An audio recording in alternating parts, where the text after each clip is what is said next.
Okay, is this ya udah kelihatan belum? Yap, udah Kak. Udah, Kak. Yeah, okay. Okay, so this is it. So Moon Councils and how to choose what suits you the most. So this is the content that I will be presenting. So basically, I will discuss about types of MUN councils and plenty of fishes in the ocean. Yes, mirror, mirror on the wall. Understand yourself to know your council, and some insight and advice that probably relevant from based on my experience. But I promise there will be a lot of insight and advice throughout the way. So this is how to classify MUN councils. Bear in mind it is not strict. Some councils are, kalau kalian lihat di MUN, di website MUN ataupun di halaman IG-nya MUN, kalian bisa lihat misalnya, oh ya ini council yang easy, ini council intermediate, council yang hard. Oh ini councilnya single delegate, double delegate. You know, that kind of arrangement, that kind of classification on how MUN council separated. But for me, biasanya ya, kalaupun misalnya council itu dibilang, oh councilnya mudah atau councilnya susah, based on the topic, menurut gue personally, itu tidak terlalu relevan. Mengapa? Karena ujung-ujungnya it's all based to the delegate that attend the room. So you cannot base, karena bisa aja misalnya delegate yang jago turun di council yang easy. It happens a lot. Jadi sebetulnya yang mau gue fokuskan adalah di klasifikasi berdasarkan tipe-tipenya, yaitu ada yang berdasarkan tipenya ada 4. Kalau dari gue sendiri, ini nggak strict, ini nggak ada bukunya atau apanya, ini cuma pembagian gue sendiri, yaitu mendasarkan pada 6 principal organ UN, beyond the 6-nya itu, regional bodies, dan di luar sistem UN, serta specialized. Specialized ini kalau dalam bahasa gue, sebetulnya bahasa formal dari crisis and press. Itu adalah specialized council. Dan hopefully dengan ngejelasin 4 ini nanti bisa cover semua nih, yang solution style-nya yang gimana, delegate-nya yang seperti apa, actors-nya yang seperti apa, apakah ada council yang ini council-nya isinya orang doang, nggak ada negara gitu, kayak that kind of classification. Okay, so this is the first one. So the principal organs, which is GA dan kawan-kawan. Jadi GA menurut gue, kalian udah tahu GA itu apa, General Assembly, jadi yaitu pertemuan umumnya UN, sidang umum UN. Tapi biasanya kalau suatu MUN tidak menyediakan GA sebagai option, dia bakal ngasih 5 di antara para komite yang ada di dalam GA. Yang pertama, komite pertama DISEC. DISEC itu discussion-nya tentang disarmament, nuclear and other weapon of mass destruction. Jadi kayak gimana sih caranya untuk ngebuat senjata kayak nuklir atau yang weapon of mass destruction itu tidak terbentuk terus, tidak dibuat terus, tapi dikurangi jumlahnya. Sama arrangement for the maintenance of world peace.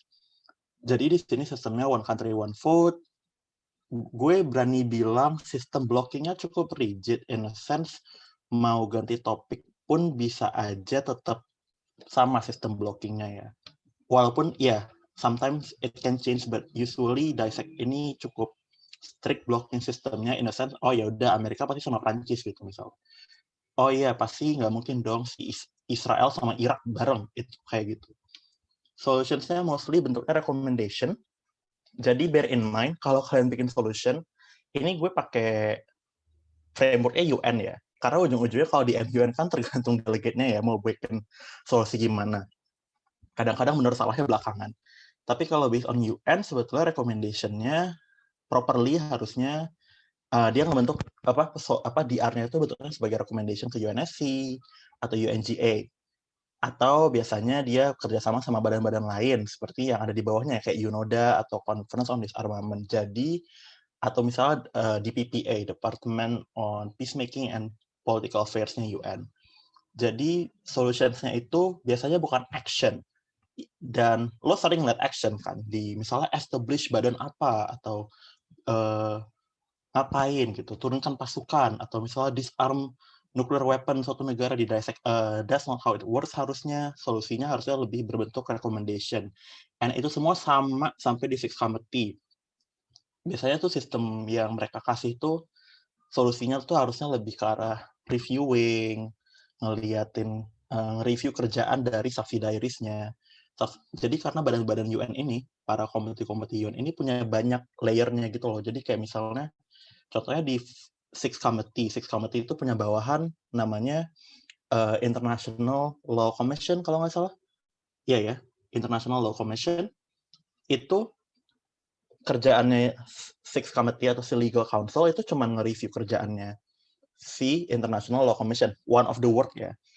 Itu adalah itu, karena yang ngerjain substantive matters on discuss, legal matters apa sih yang lagi dibahas di UN, misal tentang refugee rights gitu misalnya, itu dibahas di UN, di Legal Committee, itu tuh pembahasan substansialnya sebetulnya harusnya terjadi di International Law Commission, dan lalu tinggal di-review sama Sixth Committee atau legal. But that's not how it works usually in MUN.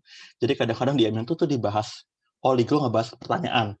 Misalnya tentang legal rights of refugee tadi kayak contohnya. Itu dibahas sama legal, tapi harusnya kalaupun bisa, solusinya jangan berbentuk sebagai action. Karena again, all of this, mereka jarang bisa bikin action. Mereka biasanya ngasihnya policy recommendation. So that's that on basically ini semua. Kayak kalau lu perhatiin, misal di Sokham, Spekpol juga sama, ini mau topiknya apapun, topiknya seluas apapun, tapi ujung-ujungnya mereka semua recommendation, atau misalnya bentuk solusinya itu bukan suatu action yang spesifik, konkret gitu loh kadang-kadang. Karena it's not something that they can do, harusnya. Second, UNSC, as we all know, 15 countries. Okay, what happened? Oh, nothing. Okay, moving on. 15 countries, dia ada veto, dan lalu dia bloknya sangat rigid, in a sense, kayak lo pasti bakal lihat blok yang sama-sama terus di tiap topik. UNSC ini beda sama UNGA tadi ya, jadi dia punya power in its resolution, jadi dia action. Contohnya dia bisa ngasih step-step, dia bisa ngasih action tapi ada step-stepnya, jadi nggak bisa langsung auto. Kalau kalian bikin di dalam DR, bikin solusi, kalian nggak bisa ngomong auto, cuman sesimpel, UNSC will sanctions Venezuela.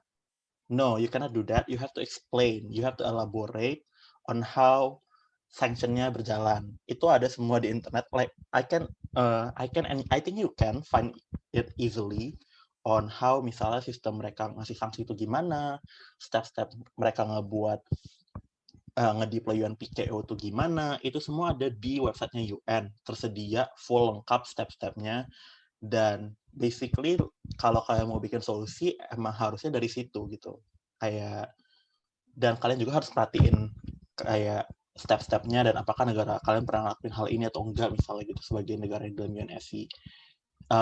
As we all know, UNSC tend to be small council, pasti 15 negara doang soalnya, jadi kadang-kadang dijadiin dobdel, kadang-kadang temanya dibilang susah, padahal mungkin bagi beberapa orang nggak terlalu susah, apalagi kalau misalnya kalian udah punya pengalaman turun di council yang kayak UNSC, and then turun lagi, hopefully dengan pengalaman pernah turun tuh bakal jadinya ngebantu.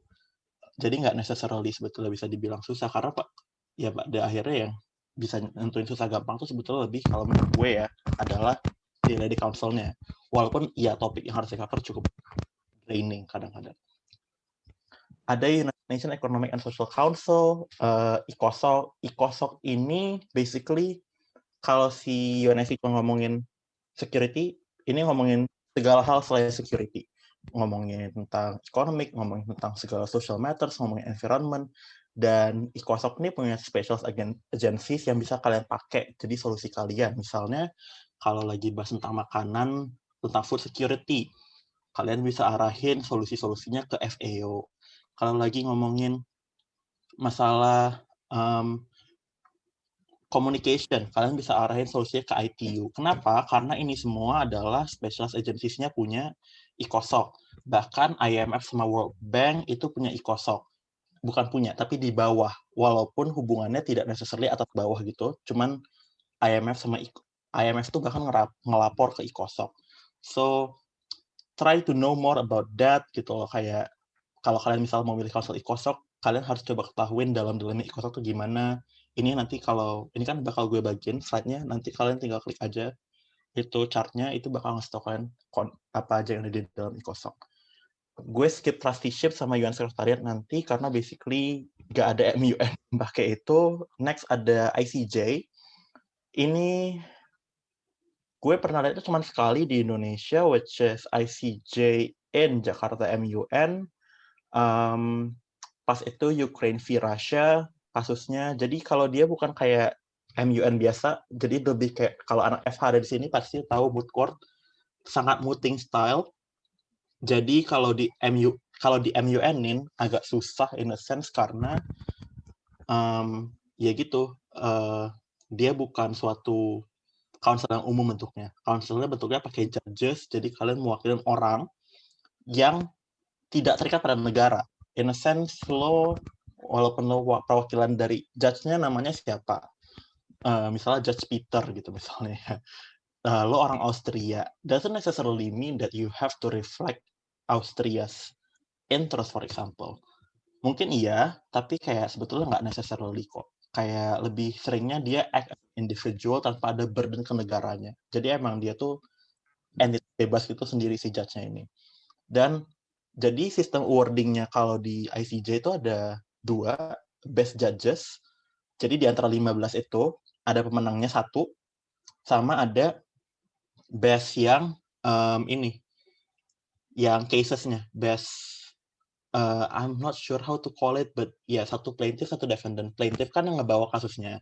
Defendant yang basically harus ngedefend dirinya. Jadi kayak ada si kasusnya Gambia v Myanmar, itu si Gambia adalah plaintiff, Myanmar adalah defendant. Itu pemenangnya cuma 1. Jadi di antara mereka berdua. Hasil akhir dari council-nya juga nanti bukan draft resolution, tapi sebuah verdict on who wins and why gitu. Kayak that's how usually it is kalau untuk ICJ. Next up, beyond the 6 dari yang tadi ya, dari yang si ICOSOC, UNIC, dan kawan-kawan, ini ada, kalian lihat kan huruf-hurufnya ada UNDP, UNEP, ILO, WHO, bla bla bla bla bla gitu, segala macam. Kalau kalian lihat dari nama-nama badannya itu udah beda-beda, ada yang organization, ada yang commission, ada yang program, ada yang fund, ada yang assembly. Itu adalah kunci untuk kalian ngebedain what kind of role and what kind of limitation that they have. Misalnya yang program, berarti kayak UNDP atau UNEP. So, structurally, solutions mereka tuh bakal lebih dalam bentuk program. Kayak program apa, nggak ada yang program apa, nggak ada yang program apa. Untuk nge-solve tentang sustainable development, itu harus ngasih A, B, C, D, E, F, G program. Tapi ada yang kayak UNICEF Fund. Berarti dia suatu badan yang pengelola keuangan. Walaupun nggak necessarily cuma uang doang, tapi dia lebih operatif. Jadi program sama fund tuh suatu yang lebih spesifik gitu. Dia teknis, dia anak lapangan gitu. It's different from misalnya kayak UNFCCC. Or misalnya kita ngomongin UN Commission on the Status of Women, UNCSW, itu beda banget karena misalnya kalau commission berarti dia ada yang ngasih dia kerjaan, commission. Someone commissioned their work and they have to do that job. Atau misalnya kayak assembly itu berarti biasanya cuma ngumpul-ngumpul. Role-nya beda. Dia nggak necessarily technical, dia lebih normatif, dia lebih ngomongin kita kasih policy apa ya, atau kayak kita review policy apa ya. So ini juga buat kalau kalian ada yang mau jadi panitia MUN, jadi kalian bisa ngasih insight kayak jangan kasih pakai konsol ini, pakai konsol yang kayak gini gitu misalnya. Misalnya kayak apa yang bedain UN Women sama UNCSW? Yang bedain adalah bahwa di UN Women itu lebih operasional, lebih teknis, UNCSW itu lebih ngasih policy guidance-nya. Jadi hubungannya dengan, kalau dibandingin sama WHO, WHA itu beda banget. In a sense, WHO itu dia selain dia bikin proposal, dia bikin kegiatannya mau gimana gitu, WHO polisinya mau gimana. WHO cuma nyetujuin approval. Jadi kalau misalnya atau WHO ngeset posisi dari WHO. Oh, tentang COVID, kita posisinya gini, kita bakal ngasih duit, kita bakal ngasih apa. Tapi siapa yang ngasih ide? Oh, ayo kita kasih duit, kita kasih ini, itu WHO. Jadi, that's the difference between WHO and WHO adalah satu lebih teknis, satunya lebih normatif, satunya lebih kayak setuju, nggak setuju gitu. Sama kayak UN Women, UNCSW, yang lebih operasional tuh UN Women. UNCSW itu biasanya ngomongin tentang normnya. Misalnya ngomongin discrimination against women. Itu apa? Itu di CSW. UN Women itu mengimplementasikan setelah dikasih tahu sama CSW, oh discrimination of women itu gini. Coba ya di enforce di lapangan. Itu yang ngelakuin si UN Women. Jadi kalau misalnya lo sebagai anak di dalam konsel UN Women, solusi lo bisa lebih program. Tapi kalau lo anak di UNCSW, solusi lo bakal harusnya lebih normatif, lebih ke arah policy recommendation tanpa ada actionnya. Tapi kalau UN Women bisa action. Next, apa yang unik dari ILO misalnya? ILO itu, ini kayak gue ngomong random dari seluruh badan-badan UN aja gitu ya. ILO member structure, ILO itu, kan kalau dari tadi gue ngomong, UN Women, UNCSW, segala macam, itu bedanya adalah mereka isinya negara kan.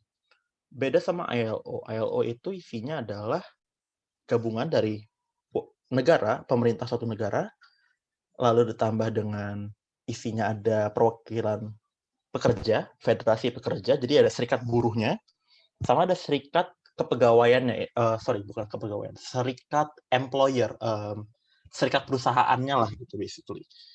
Itu di dalam ILO semuanya punya suara yang sama, bisa voting semuanya, dan bisa aja serikat buruh ngasih suara yang beda sama negaranya. Itu boleh banget. Jadi lo bisa di-assign sebagai bukan Germany, tapi serikat pekerja Germany gitu. Kayak that kind of allocation might happen saat lo ada di dalam ILO. Lalu apa yang ngebedain IOM sama UNHCR? Sebetulnya ini dari namanya udah kelihatan, yaitu kalau IOM ngebahas migration secara umum, like so everything migration, mau internal migration, mau migration antar negara, itu semua dibahas. Plus juga ya dia ngebahas baik itu irregular migration atau quote on quote illegal migration, sama dia ngebahas juga yang regular migration. Itu IOM. Sorry. Kalau UNHCR dia ngebahasnya specifically on refugees. Jadi dia nggak ngebahas tentang migration yang ekonomi, itu enggak. Itu harusnya adanya di IOM. Habis itu bisa nggak badan-badan ini kolaborasi? Jelas bisa, apalagi yang di bawah ICOSOC kan, kayak FAO, WHO, UNICEF, UNESCO, gitu-gitu. Itu semua sangat-sangat bisa kolaborasi, dan biasanya sih langsung cross partner aja, langsung kayak iya ngomong dari si badan A ke badan B. Jadi kayak pas lo bikin solusi, lo langsung ngomong gitu aja, oh ya, recommending, misalnya ini kalau salah UNHCR ya, lagi ngomongin tentang uji. Si UNHCR bisa ngomong kayak gini, recommending UNICEF and yang UNICEF sama misalnya badan apa lagi gitu, UNICEF. Ya, recommending UNICEF untuk ngasih education ke anak-anak yang lagi, UNICEF dan UNESCO untuk ngasih education ke anak-anak yang lagi korban perang. Itu bisa. Karena mereka emang, they are all in the same line, and karena itu ada di luar dari kemampuan si UNHCR bisa tapi limited, dia bakal bisa minta bantuan sama badan-badan itu. Kayak jadi, karena gini, pakein aja mindset bahwa badan lo itu punya uang, iya. UNHCR tuh punya uang, ILO punya uang, tapi uang lo tuh limited. Plus, uang lo tuh dari negara anggota. Jadi, gak necessarily lo gampang ngasih uang gitu, oh gue mau ngadain program ini, gue mau ngadain program ini. Itu sesuatu yang harusnya dipikirin juga pas lagi ngebuat solution. Gitu, kayak pas ngebikin solution itu, oh ya karena kita nggak punya uang, kita minta bantuan aja sama pihak yang ini. Sama yang pihak yang udah sering kita minta bantuan gitu. Yang sering kita kerja sama bareng. Kayak UN Women di Indonesia sering banget kerjasama sama FAO sering, WHO sering misalnya. Dan beberapa kali pernah cross sama ILO misalnya, kayak gitu. Habis itu lihat lagi to which higher authority they report. Jadi misalnya kalau ada solution yang butuh, yang nggak bisa langsung di approve. Jadi karena banyak solution tuh yang nggak cuman, karena gue bilang kan basically bahwa banyak, harusnya tuh di MUN solution tuh lebih ke arah resolution, sebuah recommendation rather than action. Kalau di most council ya, kayak karena action tuh biasanya baru di take setelah di approve sama badan-badan yang lebih tingginya. Dan ya udah kayak itu tuh yang ngasih approval ya, contohnya ya sebagai contohnya ICOSOC atau iya, atau UNSC misalnya yang ngasih approval, atau UNGA-nya. Jadi itu yang harus kalian perhatiin saat kalian ngasih solusi adalah, ada nggak sih struktur yang harus gue laluin dulu sebelum gue ngasih solusi gitu. Saat gue ngasih solusi itu, saat lo ngasih solusi yang A, B, C, D, E, F, G yang panjang itu udah lo masukin juga, oh ya minta approval dulu, baru nanti setelah di-approve baru bla bla bla gitu, kayak gitu strukturnya. Yep. Next, regional bodies and outside UN. Kalau kalian milih atau kecebur ke dalam regional bodies, jadi kalian nggak milih itu, cuma dapatnya itu saat milih council di MUN, misalnya Arab League atau misalnya NATO. Coba pay attention to the voting mechanism. Kalau councilnya quote-unquote iseng, they will try to not implement Harvard UN system of voting, which is 50% plus one and 2 per third, tapi beda-beda. Contohnya Arab League itu dia butuhnya 75% yes kalau mau ngepas. Habis itu hanya negara yang bilang yes yang bakal ke-affect sama resolutions. Atau di ASEAN. Di ASEAN semua negara harus setuju, sama kayak NATO. Atau di IMF sama World Bank sistemnya adalah weight voting. Jadi di mana saat lu voting itu sebetulnya based on how much share you have, how much saham yang lo punya di dalam si IMF dan World Bank. Misalnya gue adalah, ini kan gue bilangnya adalah, misalnya lo USA, suara lo tuh 16%, suara Singapura cuma 0,8. Setimpang itu kan jaraknya. Kayak jauh banget, kayak bahkan menurut gue harusnya kayak nggak kelihatan jaraknya. Sejauh itu. Jadi, it is beneficial for you to pick countries yang big. Paying attention to the voting mechanism of council is actually very beneficial on that part. Yaitu kayak lo jadi tahu, oh negara yang ini berpengaruh, oh negara ini B aja. Sama lo juga jadi tahu style apa yang harus lo bawa ke council. Misalnya lo di ASEAN. Kalau lo di ASEAN marah-marah, fix banget tuh council nggak bakal unanimous dong. It's very hard to get unanimous in ASEAN if you are being the angry delegate. So try to be more diplomatic gitu. So by knowing what kind of voting mechanism that the council have, it's actually very helpful to know what kind of debate, what kind of what kind of flow that you have to have gitu, what kind of discussion that you have to have on the floor gitu.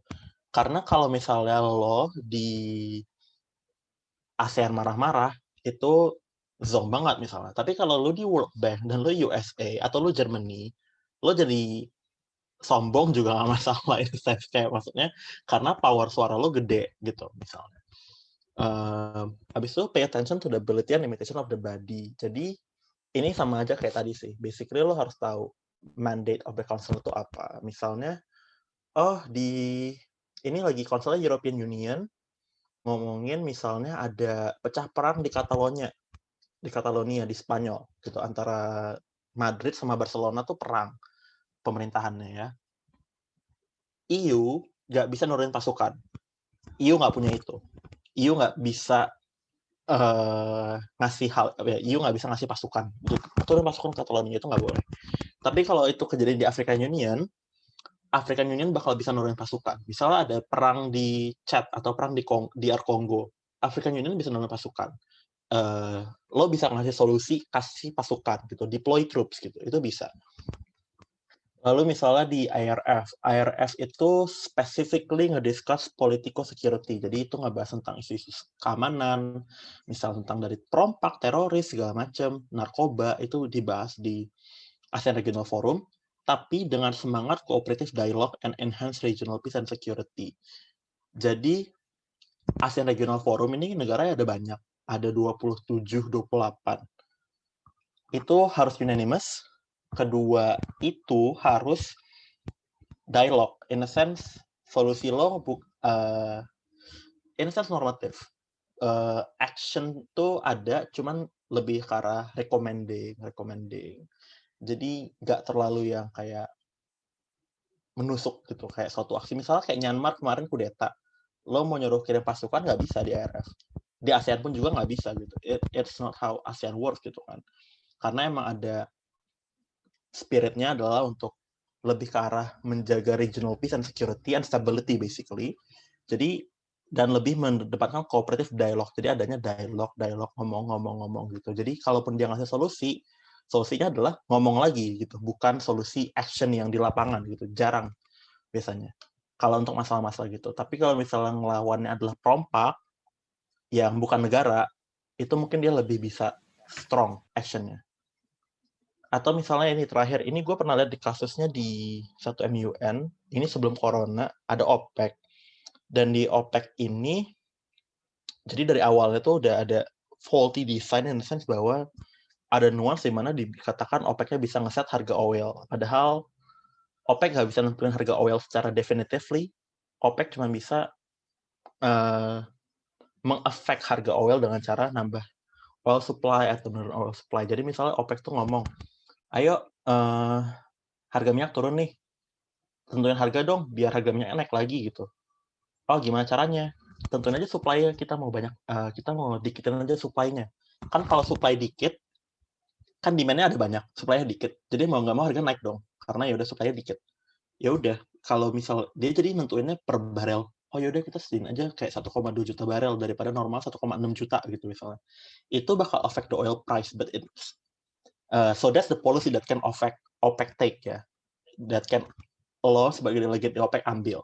Tapi lo nggak bisa bilang di dalam solution lo menentukan harga sebesar 5.000 per barel. Itu nggak bisa. Itu sesuatu yang ada di luar kemampuan OPEC. Karena yang nentuin harga pasar, nggak ada yang bisa nentuin harga pasar gitu kan, in a sense.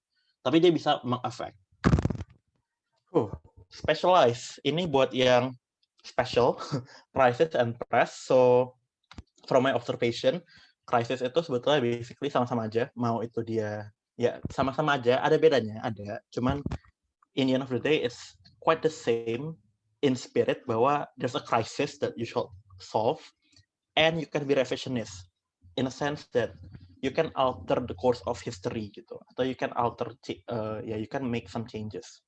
Misalnya di G30 SPKI gitu kasusnya.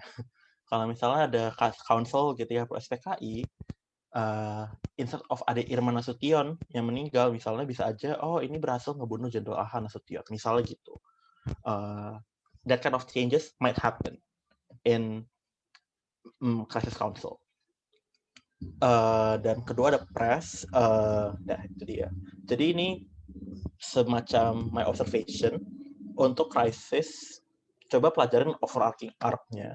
Jadi pelajarin the whole story, and then like you see spot the section, mana bisa ada kesalahan, atau oh kalau sebetulnya ini kejadiannya gini, ini yang menang yang ini, bukan yang ini, misalnya. Kayak in case of Perang Dunia Kedua, Council Perang Dunia Kedua misalnya ada gitu. Ngebahas tentang should Nazi Germany invade Russia misalnya. In the case adalah kan emang si Jerman nge-invade Russia kan. Tapi lo bisa aja alter the course of history dengan bilang, enggak, kita fokus aja dulu ke satu section, yaitu si Prancis dan kawan-kawan, baru kita ke Russia. Atau kalau perlu kita nggak usah perang sama si Russia gitu kan. Kayak lo bisa bikin itu perubahan-perubahan itu. Apalagi kalau lo bukan bintang dari krisisnya. Jadi kayak you're not a star, so try to make sure that you get some relevance by changing the history gitu. Misalnya dari awalnya nggak penting, lo jadi penting. Tapi of course dengan limited ini ya, kayak lo nggak bisa sebebas jidat gitu merubah history karena ada step-stepnya. Kan kalau di krisis namanya ada yang directive. I don't think I wanna delve deeper in that karena itu nanti it will take another time, panjang gitu untuk menjelasinnya. Cuman intinya adalah kalau lo ngeliat satu history, peran lo jelek, kayak peran lo misalnya, atau enggak lo di Avenger Council lo jadi Thanos deh. Kayak lo kan koit ya, nggak bagus kan. akhir cerita lo gitu. Kayak lo harus bisa mencari kayak di mana section di mana lo bisa akhirnya menang rather than kalah gitu. Sama kalau misalnya dia pakai aplikasi, coba pelajaran aplikasinya. Kali-kali lo agak gagu gitu kan hari H tiba-tiba ketemu aplikasi yang ini apaan gue nggak pernah, karena konsol di Crysis tend to be heavily based on their own application, application chat room-nya, application pergerakannya itu semua sangat-sangat beda. Bisa beda tiap conference gitu. Atau bahkan kalau Chersu iseng, konsolnya jadul, lo disuruhnya nulis. Like, literally nulis pakai tangan sama kertas, bikin dokumennya. Karena konsolnya di tahun 1500 gitu misalnya. Oh, konsol kerajaan Majapahit, and like you have to write. Kayak, it does exist, yeah, it did exist in the past, but it's a logistical nightmare sih ini. And at last, ensure the balance in both front and back room. Kayak kalau kalian di Crisis, try to be a balanced delegate. Jangan cuman fokus di front room, cuman fokus di speech, tapi fokusnya di directive juga harus bisa. Kalau press, ini yang menarik menurut gue. Jadi, kadang pengalaman gue selama ini ngeliat press tuh cuman nge-report keadaan. Oh ya, council-nya berjalannya begini. Ini si delegate yang A ngomongnya begini, delegate negara gue ngomongnya gini. Udah. Itu boring. Jujur itu boring. Kayak lebih baik lo ngambil suatu hal yang unik, suatu angle yang spesifik, rather than being very generalist gitu. Kayak, karena kan kalau di Presto satu ada deadline-nya, dua ada limitation-nya, in a sense bahwa lo nggak bisa ngirim banyak-banyak artikel kan per hari, ada limitnya gitu, cuma kayak 2-3 gitu. Dan lo harus pindah-pindah segala macam, ya you have to move around from council to council and you have to write the news quickly gitu karena ada deadline-nya. Tapi lo bisa nyesuaiin itu mempermudah hidup lo dengan cara menyesuaikan dengan oh ya udah kalau gue Xinhua berarti gue mau fokusnya ke Chinese delegate aja yang ngomong. The delegate of China ngomongnya apa, itu center attention gue fokusin juga sama siapa aja yang tentang Cina. Nanti ini bakal gue salah-salahin omongan orangnya misalnya kayak basically lo menjadi mouthpiece-nya si China-nya misalnya. Atau lo pilih suatu case yang khusus misalnya, oh ini Amerika kok tiba-tiba nge-set sama kita, aneh banget nih gitu. Kayak you highlight that, menurut gue itu bakal lebih worthy dibandingkan misalnya lo cuma ngeberitain secara umum apa yang terjadi di council. Kayak karena that's what we search sih. Kalau dari press tuh rata-rata adalah kayak kita nyari bahwa selain lo bisa nge-capture development of the council, you can also capture the key debate-nya itu apa yang terjadi di antara negara-negara yang pemain gedenya gitu in the sense. Next. Ini questions yang general, tapi menurut gue bisa membantu lo untuk mengetahui lo tipe yang bakal pas di council apa. Misalnya, kalau pertanyaan pertama, are you comfortable working with someone else? Kalau lo nggak nyaman kerja sama orang lain, in a sense kayak lo punya trust issue banyak, atau lo kayak, gue nggak suka tulisan dia atau apa segala macem, walaupun yang orang adalah best friend lo, lebih baik lo nggak usah dogdelan. Lo jangan di council yang dogdel. Habis itu misalnya pertanyaan ini, can you think on the spot or are you clinging dearly to your notes and research? Kalau ini my observation, sometimes kalau lo terlalu clinging to your notes, I think it's wise for you to avoid council yang super quick pace kayak Crisis. And just choose the conventional council yang umum-umum aja gitu. Dan tapi kalau lo adalah orang yang mengambil notes secara rajin, kayak you take notes very diligently, like setiap orang speech lo catat poin-poin utamanya. I think it's also good kalau misalnya lo jadi dogdel misalnya, kayak oh iya ternyata gue kalau ngasih notes kata teman gue jelas. Jadi kan kalau struktur dogdel tuh satu di dalam satu di luar kan. I'm not sure kalau corona ada dogdel atau enggak. Cuman kalau di council konvensional tuh yang pas pre-corona, council tuh dogdel tuh ada dua orang, satu di dalam ruangan, satu di luar ruangan. Kan yang di luar ruangan nih, kan dia nggak tahu ya apa yang kejadian di dalam. Dia nggak tahu development apa yang terjadi di dalam. The notes from yang di dalam, itu penting banget untuk ngebantuin si teman yang di luar ini untuk catch up cepet. Oh, ngomongin ini. Oh, gue harus doktrin sama ini. Abis itu misalnya pertanyaan apa lagi? What kind of topic? Ya, menurut gue itu lebih penting dibandingkan konsolnya. Misalnya bisa aja, oh iya kak, aku kayaknya tipenya orangnya anak ini deh, anak apa refugee gitu tipe pembahasannya gitu. Tapi kan refugee nggak necessarily cuma dibahas di UNHCR kan, bisa dibahas di konsol-konsol lain. Menurut gue, rather than clinging to the topic, better to cling into the rather than clinging to the council, better to cling into the topic sih. Karena itu helpful menurut gue. Apalagi kalau lu udah understand framework dari topik itu. Sorry. Abis itu, misalnya, from 1 to 10, how strong your social battery is. Menurut gue gini, from my experience adalah, the bigger the console, the easier for you to get drained.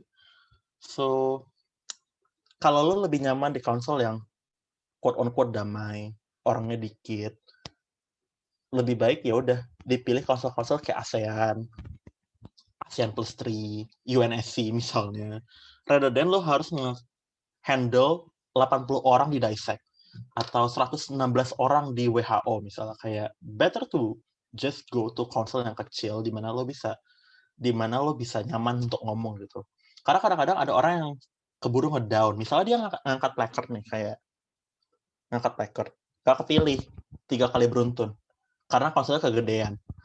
Dia bisa down, kayak males, nggak mood lagi. Kalau lu tipenya kayak gitu, lebih baik avoid big consoles misalnya. Kayak lebih baik main di konsol yang kecil di mana lu tahu lu bakal bisa ngomong kan, daripada lo kayak udah gini-gini gak dapet, walaupun topiknya sesuai sama kesukaan lo misalnya kayak, but again, selain suka topik lo juga harus nyaman dengan the setting, the ambience that happen to be in the console gitu. Kayak you can ask me more about this later on lah ya. Cuman ini general, ini gue nggak ada spesifik apa-apa, ini kayak cuman dari based on my experience aja. Menurut gue ini bisa ngepetain. At last ini terakhir, tadi gue udah bilang pertama, put topic relevance first, dan console. Saat lo memilih console apa yang mau lo attend. Kedua, choose spotlight even if it tires you. Jadi kalau misalnya lo dapet console ngomongin Uyghur, dan lo bilang, aduh gue nggak mau pilih Cina, I do not want to be China. No, you have to be China. That should be the country that you choose gitu. Why? Because it means that you will be relevant there gitu. Kayak it's good for you to be relevant. Atau kalau misalnya, kalau misalnya gue yang dapet China, tapi gue mau nyerang China, ya udah gue harus jadi negara yang sering nyerang China, USA. Tapi gini, saat lo jadi China, kadang-kadang there are atau mungkin menjadi the antagonist character in the council. Itu kadang bisa susah di elonya, kayak my block is small segala macam. Tapi kalau chair lu bener, no tea no shade. Kalau chair lu bener, itu bener kok harusnya. Kayak oh ya udah lu kecil nggak apa-apa kan lu China, lu nggak ada burden untuk have a big block in discussion of Uyghur gitu, di mana semua orang bakal nyerang lo gitu.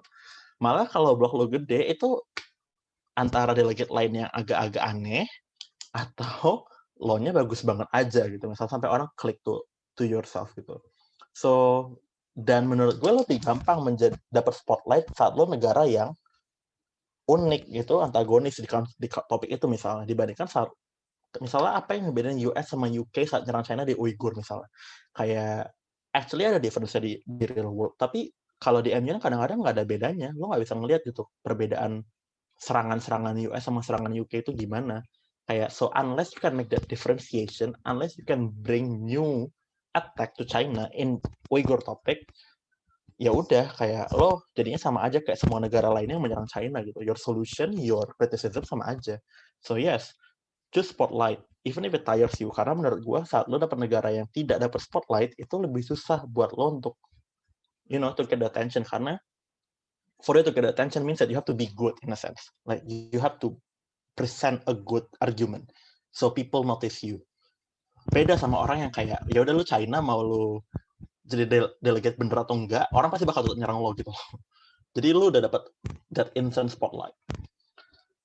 Third, research thoroughly on the bodies mostly related to the council. Tadi gue udah nyebutin beberapa bodies misalnya ini ya, kayak di sini di SOCAM gue bilang OHCHR sama UNHCR. Atau misalnya di DISEC ada UNODA. Kadang-kadang kalian itu, literally kalian as in like delegate itu nggak bikin solusi. Misalnya, oh ya kita bikin action gini-gini aja. As if itu baru, as if itu suatu hal yang groundbreaking, padahal itu udah ada perannya di UNODA-nya. Itu udah ada perannya di OHCHR-nya gitu. Kayak, so, please pay attention to the bodies that exist under your bodies, karena itu bisa helpful ke lo saat bikin nge-craft solution. Karena ujung-ujungnya kalau lo bikin solution yang kayak as if, oh ya, let's establish badan monitoring apa gitu. Saat badannya udah ada, menurut gue itu redundant jadinya. Kayak, chair lo supposedly know about that kind of thing gitu. Jadi kayak, usahakan jangan gitu. Usahakan jangan membuat badan baru segala macam. Kayak, kalau lo mau bikin solusi pembuatan badan baru, try to really make sure to do some research on that. Apakah beneran gak ada satupun badan di dunia ini yang ngebahas ini gitu. Kayak try to do that. Keempat, ini informal. Do you know the chair? If yes, good. If not, research them. No as in like not knowing personally ya, tapi lebih kayak arah ya kalau know personally ya udah ya. Itu di tangan Tuhan, terserah dia know you personally jahat atau baik, itu terserah. Tapi kalau misalnya ini lebih ke arah know them as in, oh ya chair yang ini sukanya delegate substantif, oh ya chair yang ini sukanya delegate yang negotiator.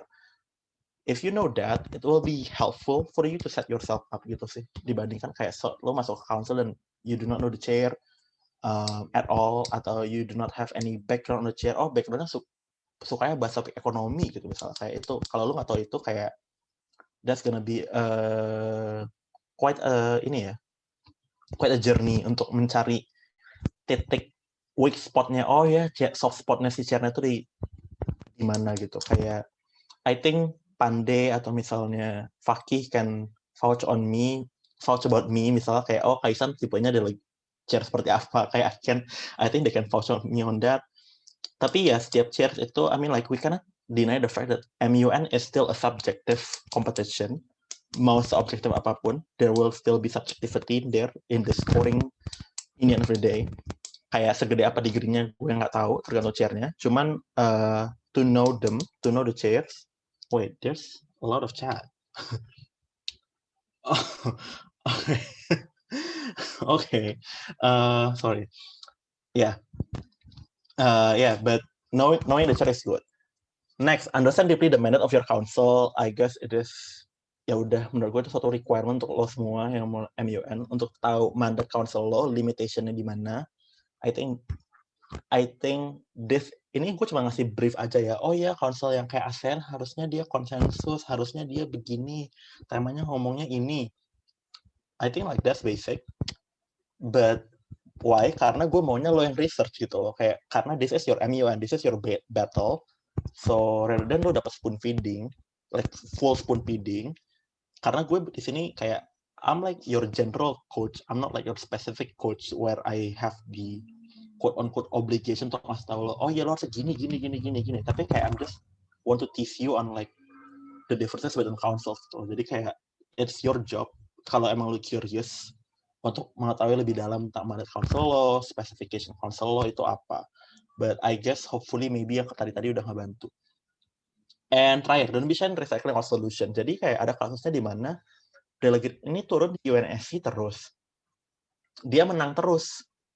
Ya pernah kalah, tapi setelah dia sekali menang, itu dia terus menang. Jadi dia turun di UNSC, itu dia selalu pilih topik yang ngomongin perang. Jammu Kashmir, Israel Palestine, Nagorno-Karabakh, is that Azerbaijan? Ya, is that Azerbaijan, Armenia? I'm not sure. Nagorno-Karabakh yang penting. Atau dia ngomongin South China Sea, whatever. Topiknya semuanya Yemen. Semua topiknya konflik based antara dua party. Solutionnya tinggal recycle, tinggal ganti-ganti nama, ganti-ganti technicalities, kayak literally cuma misalnya deployment of troops atau apanya, itu semua tinggal diganti aja. Jadi kalau emang lo nggak masalah untuk kalau lu udah merasa confident dengan your draft resolution, makanya draft resolution itu disimpan, diimprove, diperbaikin. Apalagi kalau lu punya rencana turun ke council yang sama. Karena solutionnya bisa aja sama, atau lu bakal ketemu satu topik yang sama. Misalnya kayak ada orang yang mungkin udah juara 6 kali, karena dia ngomongin apa, corona gitu. Corona di WHO, di apa, corona, dan solusinya sama semua. Tapi dia dia rebranding, dia tambah-tambahin lagi, dia perdalam lagi solution. Itu juga it can work. So yeah, that. And I guess that's all from me. Thank you so much. If you have any question, please ask me. Yeah, I'm done. Thank you, Kaisan, for the presentation. So if any of you want to ask something to Kaisan, just raise your hand, and then I will pick up your name. Okay, we have Safir over here. You can unmute yourself. Hello, thank you, the honorables of the NDW One Club. First of all, I'm really sorry that I cannot open my camera. And for our honorable teacher, Mr. Ihsan. Halo Kak Ihsan. Hi. I want to ask 3 questions, may I? Sure. How much time I have? I believe we still have time until 6, so it's probably around 10 minutes from now. 10 minutes. Okay. Maybe I think 3 or 2 lah. 2 lah. Yeah, 2. Okay. First, I want to ask to you that how do you manage your trust issues in the middle of the council? And second, how do you, based on your experience, how do you handle or measure or the strategy behind to tackling or handling the subjectivity of the MUN itself? Thank you. Okay, sure. Thank you, Safir. Next question. Is there any other question? Wait, ada new message. Oh, no. I was basically just writing it down for you, Kak. Any other question? Okay, Safir, you can lower your hand. Okay, gue lower sendiri. Is there any other question? Anyone else want to ask a question?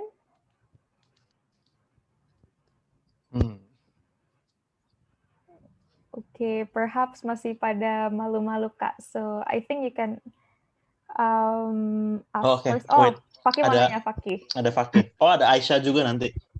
Aisyah hold dulu ya, Fakih dulu. Thank you, Kak Ihsan. And thank you for willing to spend time for this GP juga sih, especially. I know you're busy paying attention to SWF. Okay, so sebenarnya my question is something yang mungkin very basic, but a lot of us still struggle to. Jadi kayak when we're trying to do research on the council, what do you think is the best way to find the mandate? Karena kayak a lot of people point on the council website kan, tapi a lot of council's website doesn't have clear explanation of what it can or cannot do gitu kan. So what do you think is the best way to research the mandate? Thank you. Sure. The best way. Okay, thank you Fakih. Next, tadi ada Aisyah ya. Silakan Aisyah. So, am I audible? Yes. Okay, so for that, thank you, Kak, for the training. I'm Aisyah, and I would like to ask, tadi kan you said that if we get China as our country, then we have to maintain that spotlight then. But how can you maintain your block, your small block, especially when we have less benevolent image in the council, and then biasanya tuh kayak Dale yang baru beberapa kali ikut MUN kadang-kadang suka kayak goyah gitu kan when another power delegate mereka pindah gitu over like simple justification. So yeah, how can you maintain that? Thank you. Okay, thank you Aisyah. Is there any other question? Kalau misalnya nggak ada, bentar ya, gue mau ngidupin lampu kamar gue dulu bentar. I'm sorry. Wait a minute. Okay, I'll answer first from Safir ya. Jadi tadi Safir nanya tentang how do you manage your trust issue during in the middle of the council. From what I experience, jadi gue I rarely have that kind of moment dimana kayak gue, of course ada, cuman kayak basically kenapa gue nggak terlalu punya banyak karena gue udah mencoba ensure bahwa gue udah nge-grip nih orang. Kayak, oh ya, this delegate nggak bakal pindah, both secara logically and secara temenannya lah. In a sense kayak, oh ya udah gue udah deket, gue udah ngebond sama nih orang. Logically-nya adalah, oh ya udah misalnya gue di council di ASEAN, gue negara CMLV, pasti gue nggak bakal pecah. Harusnya gue nggak bakal pecah. Misalnya gue Laos, dia Kamboja, sangat jarang lo pecah, soalnya topiknya spesifik, misalnya kayak Rohingya gitu. Itu pun kayak ASEAN kan ujung-ujungnya harus bareng ya, jadi ujung-ujungnya pun bakal semuanya bareng. Jadi kayak satu, gue lebih mencoba untuk dari awal saat gue ngeset partnership, bahwa partnership-nya harus langsung kebentuk dengan bond yang dalam, in a sense kayak yaudah, jadi kayak kita bonding sama si blognya segala macam dari awal. Bondingnya as in like ngomong di notes segala macam, discussion, banter segala macam, kayak really intensify that bond. Kedua ya udah secara logically-nya aja kayak gue tekankan ke dia, ke orang-orang ini, oh ya kita satu blok ya bla bla. Dan tapi challenge-nya pasti ada, di mana kayak oh ya dia ada yang mau ngerebut gitu kan. Kayak I think that happens a lot, apalagi kalau council gede ya. Like the bigger the council, the bigger the chances for blok tuh pecah gitu.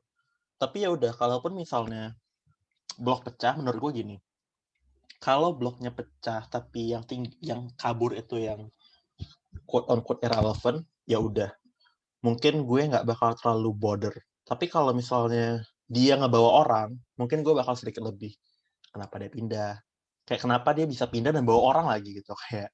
So I will try to dig it more on that, but managing my own trust issue-nya sendiri sih kayak lebih, biasanya ya udah gue pasti bakal confront ya, kayak kenapa pindah gitu, atau kayak karena tapi itu tipe gue, kayak I'm not sure kalau confrontation adalah tipe terbaik untuk handle masalah ini ya, kayak karena tiap orang beda-beda handling this kind of type of issue. Tapi biasanya lebih baik emang either lo confront, tapi confrontnya baik-baik, kayak kenapa pindah gitu, atau ya udah ya didiemin aja gitu, apalagi kalau misalnya gak terlalu ngaruh. Tapi kalau misalnya ngaruh dan misalnya oh iya emang harusnya nih 2 blok nyatu loh misalnya, ya udah kenapa lo nggak nyatu aja, tapi lo bawa influence lo dan bilang kayak oh iya kita harus nyatu tapi gini. Kayak karena blok pecah tuh nggak necessarily salah lo, tapi juga bisa aja karena memang alur perdebatan councilnya sudah berubah, di mana misalnya ada pengharusan untuk oh iya, atau terakhir misalnya dia pindah karena dia nyadar oh dia salah stance, dan emang sebetulnya stance dia sebetulnya adalah benernya dia di sana, dan kalau dia ada di blok lo sebetulnya malah jadi duri dalam daging gitu loh, susah karena dia stance-nya bakal beda sama lo terus gitu. Kayak ya udah kenapa nggak dilepasin aja. Jadi it really much depends. Jadi kalau gue sarannya adalah saat lo ngeblocking dari pertama kali itu udah langsung yang sesuai sama blok lo yang ini. Jadi blockingnya sama negara yang sesuai sama blocking normal lo, sama negara netral, baru sama negara yang antagonistik, in the sense kayak oh ini beda banget sama gue tapi kenapa dia sama gue ya. Kalau ini dia stick nggak apa-apa, diemin aja, kayak dia akomodat tapi jangan terlalu perannya jangan terlalu didalemin, karena kalau dia perannya didalemin ya ada nanti bisa clashing gitu. Dan jadi kalau misalnya dia pecah pun ya udah terserah gitu, dia nggak bakal bawa solution kita gitu kan, so just let it be gitu. Tapi dan ini case per case basis gitu sih, kayak tergantung settingnya, tergantung lagi di tahap debat seperti apa. Strategi behind the subjectivity ya, tackling subjectivity. I'm not sure the degree of subjectivity ya seperti apa. Is that like pure hatred gitu loh, pure animosity di mana kayak I hate you so much gitu, secara misalnya kayak nggak suka sama lo karena lo pernah ngalahin dia misalnya, atau dari sesimpel oh iya nggak suka sama dia apa gitu misalnya, kayak like I'm not sure about that. Dan gue juga terkenal sebagai delegate yang tidak terlalu likable by chair. Yeah, so I can't relate in this part. Cuman menurut gue just perform your best aja sih. Dan menurut gue kalau lo perform your best dan lo nggak memberikan loophole kepada mereka untuk menjustify nggak ngasih lo award, nggak ngasih lo apa, I think it will be good gitu.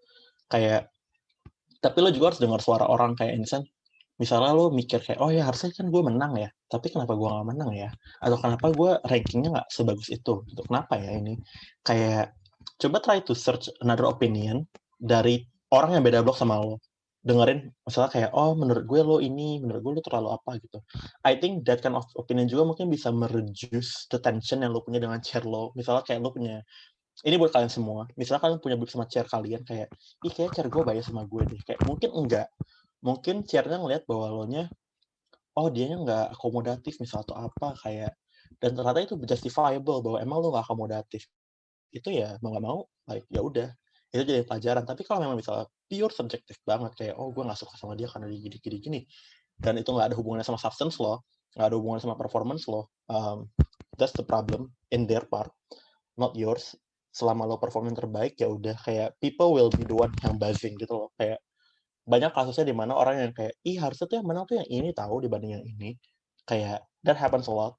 Banyak chairs yang, apa ya, kredibilitasnya misalnya dipertanyakan, misalnya kayak ngasih award yang begini ke sini gitu, misalnya. Kayak, tapi ini pra-corona ya, karena I didn't involve, ya, selama corona di MUN banyak-banyak gitu. I never attend any conference anymore juga, jadi kayak I do not know what kind of landscape that you guys face. Cuman itu sih, kayak banyak banget chair yang kredibilitasnya bisa turun sesimpel karena dia subjektif. Jadi kayak selama lo emang perform your best in that setting dan lo ngebuktiin ke orang-orang dan orang-orang kayak setuju, ih harusnya dia tuh menang tahu Honman, atau dia harusnya menang tahu best deal, kenapa dia cuma dapat Honman, kenapa dia cuma dapat MO gitu, atau kenapa konselnya nggak ada best deal, like people will speak gitu loh. MUN is like, it's a community that speaks a lot. So the word buzzes around sih. I hope it's enough. Kalau misalnya kurang nanti gue lanjutin, tapi I will move on to Fakih first. The best way to search on mandate. When I'm developing this PPT, this not really that di PPT ya, I have to say yes, I find some trouble misalnya untuk mencari mandate spesifik. Kayak, oke, mungkin di Wikipedia ada, oke, mungkin di website councilnya ada. Kayak, tapi dia bukan ngomongin mandate, tapi dia ngomonginnya kayak scope of discussion. Itu yang paling sering kan, yang keluar tuh scope of discussion. So, saran gue kalau emang lo mau cari mandate, mau nggak mau lo buka peraturan, lo buka reso. Lo buka resonya, lo lihat, oh, kayaknya kalau lo dilihat reso mandate dia tuh lebih recommending, ngasih solusi, dia kerja sama bodies lain, sama firm lain, segala macam. Rather than kayak, misalnya, oh dia ngasih action gitu misalnya. Kayak, atau lo lihat programnya mau nggak mau. Misalnya kayak lo lihat UN, ya udah UNDP dia ada SDG. Itu kan berarti dia bisa ngasih program. Oh ya udah, berarti kalau itu UNDP bisa ngasih program tentang pembangunan. Gimana programnya? Seberapa dalam dia bisa ngasih? Oh dia tuh bisa kok ngasih. UNDP tuh bisa lo ngasih program yang diimplementasikan di tingkat nasional dengan cara disetujui dulu sama semua negara yang setuju meratifikasi dalam undang-undangnya atau kayak mengimplementasi itu di dalam peraturan nasionalnya gitu. Jadi kayak caranya mengetahui mandat lebih spesifik adalah mau nggak mau yaitu mempelajari their past activities, their past achievements. Kayak, oh IMF tuh bisa ngasih bantuan keuangan, how gitu. Oh World Bank bisa ngasih bantuan keuangan. Apa bedanya sama IMF? Oh, bantuan keuangannya World Bank buat pembangunan. Pembangunan seperti apa? Cara grantingnya seperti apa? Itu semua bisa dibahas. Itu semua bisa dicari dari cara mempelajari, ya udah, those mandates. It's not an easy job, definitely. Oh ya, oke, Safir. It's not an easy job, definitely. But, emang kalau lo mau mengetahui secara dalam, ya mau nggak mau kayak gitu sih caranya. Emang lo nge-break it down. Oh, dia pernah begini. Sisanya sih main-mainan otak lo aja. Kayak, oh, di UNDP aja dia bisa bikin SDG. kenapa dia nggak bisa bikin program yang lain ya? Bisa-bisain aja gitu kayak, tapi lu tiru cara model pengimplementasinya UNDP di SDG gitu misalnya. Kayak lu tiruin step by step bener-bener nggak kopas juga sih, lu ubah-ubah juga. Kan kalau kopas nanti cara bilang plagiarism segala macam ya. But yeah, I guess that's one way. Kalau misalnya the council website itu nggak ngasih mandate, cuma ngasih scope of work gitu misalnya. Caranya adalah gitu, like you dig deep through their past work. I hope it's enough. Kalau misalnya nggak enough, nanti you can ask me later on that. At last, Aisyah ya? Aisyah or Ayesha? Is it Aisyah? Ya, Aisyah. Ini tadi spesifik ya, itu tadi gue ngomongin konsulnya Uyghur, UNHRC. I'm not saying that kalau lo China dimanapun semuanya lo antagonis, enggak. Kayak kadang lo China di pembahasan misalnya tentang sovereignty, itu bisa aja lo nggak necessarily jadi antagonisnya gitu. Kayak banyak negara yang setuju bahwa pihak luar nggak usah meddle sama peraturan dalam negeri gue gitu. Banyak negara yang setuju. Kayak Indonesia misalnya. Kan Indonesia nggak suka tuh digangguin Papua Barat. Atau ya udah Spanyol dengan Katalonianya gitu. Kayak Maroko dengan Western Saharanya. Israel dengan Palestinanya gitu. Walaupun Palestina bukan negara bagian Israel ya. In my stance. Ini contentious stance. Basically ya, kalau misalnya lo itu cara nge-maintain-nya ya, cara nge-maintain the block, right? What is the best way? How to maintain small block? Harusnya kalau small block itu lebih gampang di-maintain-nya karena the fact that they stick with you throughout the whole ordeal, tandanya bagus, tandanya dia pasti bakal stick. Tapi kalau misalnya dia sampai pergi sih, ya that's sad, tapi sebetulnya itu avoidable in a sense dengan cara ya udah tadi gue udah bilang bisa bikin dari bondingnya. Ini berlaku di prakor. I've watched one case di mana this person nge-maintain bloknya dengan cara ya udah nobar di kamar hotel, nobar bareng satu blok, and then like this person bought pizza for everyone, so everyone clings with this person. Oh iya dia baik banget, gue mau deh sama dia karena dia baik banget. And then like this person juga benar-benar went out all the way dengan ngasih, dia nge-spoon feed substance. Jadi kan misalnya kayak lo kalau ketemu delegate newbie, cara terbaik untuk mengattract mereka adalah dengan cara lo menjadi pintar atau terlihat pintar setidaknya. Kalau memang menurut lo masih kurang, like try to look smart dengan ngasih mereka substance, dengan ngasih, oh ya nanti lu caranya gini. Tapi ingat kasih substance sesuai dengan your interest gitu.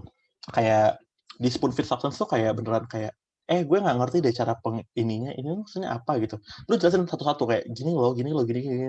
Kayak biasanya kalau udah gitu sih people stick ya. If you treat them as human, not like a flag or a country, they will stick gitu. If you call them by name, rather than kayak Finland gitu, kayak if you call them by their name, like call them Finland instead of call them Faki instead of Finland gitu misalnya. Kayak if you do that, I think they will stick. There's a chance for you to stick. Jadi ya, karena the greatest distance that you can cover in the shortest amount of time adalah through names gitu. Like you can uncover a lot of things from just knowing the name of someone else gitu. So that's important to think about lah. Yaudah just be nice to them, like literally nice ya. Jadi jangan nice karena pikiran lo adalah gue mau nice so they stick with me. Tapi pikirannya adalah I just wanna be nice gitu loh. Kayak menurut gue saat lo udah di posisinya blok lo kecil, I don't think you have anything else to lose gitu loh. Kayak like why? Kayak you don't have anything else to lose ya. Just be nice for the sake of being nice aja, karena lagi pula kadang-kadang orang stres gitu loh saat di MUN mikirin hal-hal yang they try to dehumanize, not dehumanize, tapi kayak lebih memperlakukan orang tuh sebagai mitra dan friends gitu. Jadi kayak it kinda tires you gitu. Kayak pas lo kehilangan mitra tapi lo sedihnya kayak kehilangan teman gitu loh. Kayak why gitu.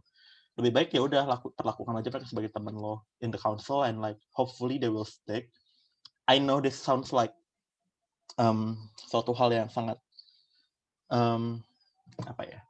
bukan not implementable, tapi lebih ke arah based on like nanti di lapangannya gimana. Bisa aja kan orangnya annoying gitu, kayak gue nggak, I cannot stand, but you know what, sometimes you just need to pass through it, and maybe orang yang nggak lu stand ini bisa aja ternyata punya certain qualities yang mungkin ngebantu lo juga gitu. Dan tapi and again, tadi kan gue udah bilang my statement terakhir tuh adalah yang tadi kan, my last slide, yaitu choose spotlight even if it tires you. Jadi saat lo di council kecil, saat lo di blok kecil, you have to choose spotlight even if it tires you. You have to make the decision that tires you, karena hampir nggak mungkin lo menang MU dan nggak capek. Kayak you cannot win this game without being tired gitu loh. Like you cannot win this game just by sleeping at night gitu, dibandingkan saat lo berdebat dengan teman-teman lo pas malam-malam sambil ngetik DR gitu. Kayak I don't think that's how MUN works gitu. Kayak from my experience ya, kayak this is a very draining sport kalau gue bisa nyebutnya sebagai sport, karena ini senam jantungnya tuh banyak gitu loh. Kayak nanti kalau blok gue hilang atau segala macam. Jadi kayak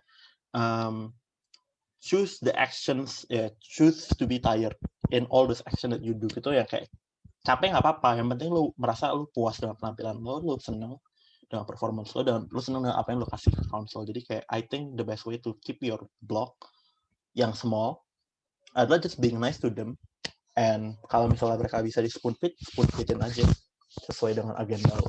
I guess, I hope it answers. Okay, any other question?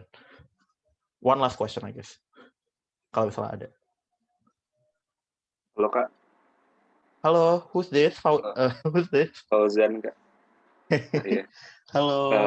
Yeah, actually it was a very nice presentation, tapi kayak aku mau nanya, sebenarnya mungkin nggak terlalu lebih ke presentasinya, tapi gini kayak gimana kita mastiin kalau misalnya kita udah ready gitu. Kadang kayak we have prepared as well, tapi kadang kayak kapan kayak standarisasinya bahwa oh ya kayaknya gue udah ready nih buat ini. Kadang kayak jangan sampai overthink gitu. Sometimes kan kayak udah tiba-tiba udah prepared tapi kayak masih ngerasa kayak belum ready, akhirnya pas hari H-nya malah ya takut gitu.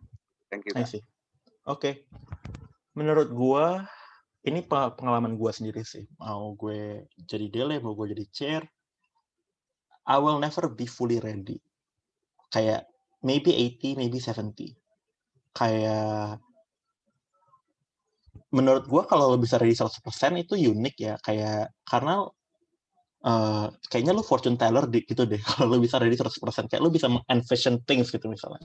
Cuman kayak ya, you know, you will never be ready with things that might happen gitu in the council gitu. Kayak with the ups and downs segala macam. Kayak sesimpel misalnya, apakah lo ready saat lo nggak kepilih di GSL misalnya, atau saat lo kepilih di GSL tapi lo kepilih nomor 16, jadi lo nggak ngomong karena yang ngomong cuma 1-15 dan lo di skip gitu. Kayak udah lo stop dulu ya, nanti lo ngomongnya.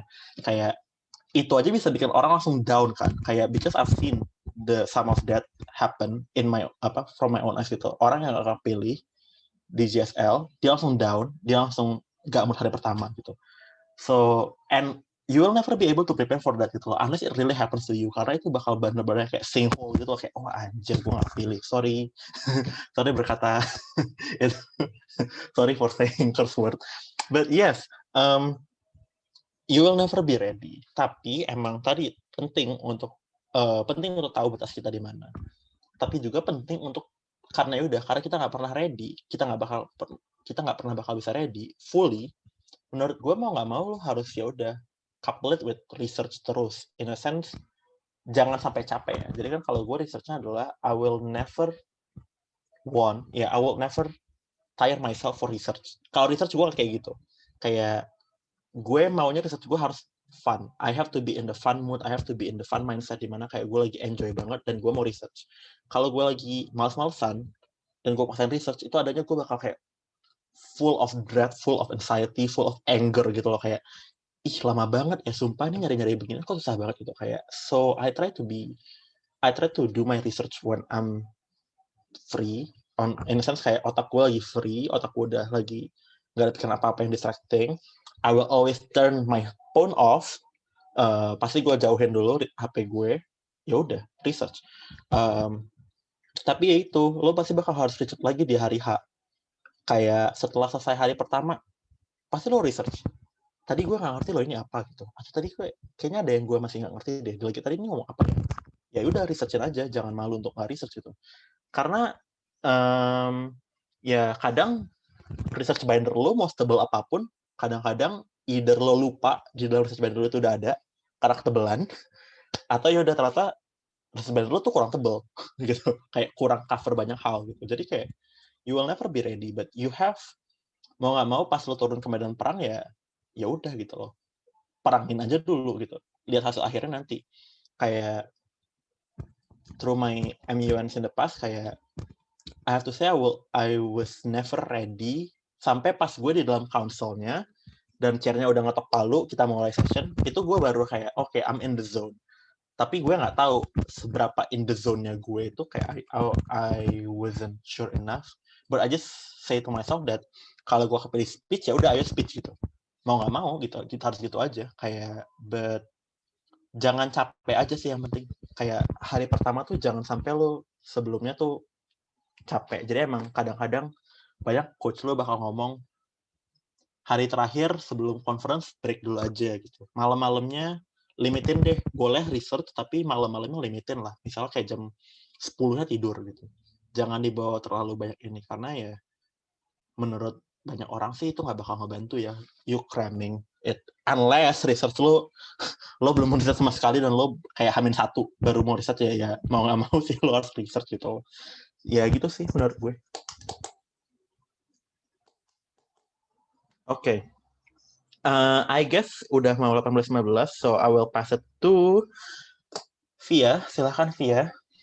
Okay, so thank you, Kak Ihsan. So for the outcome of this general training, we really hope that you guys understand the general ideas and differences between each council.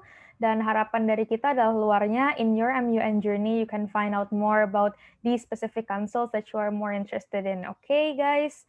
So before we end this session, we're going to have a photo session, I believe.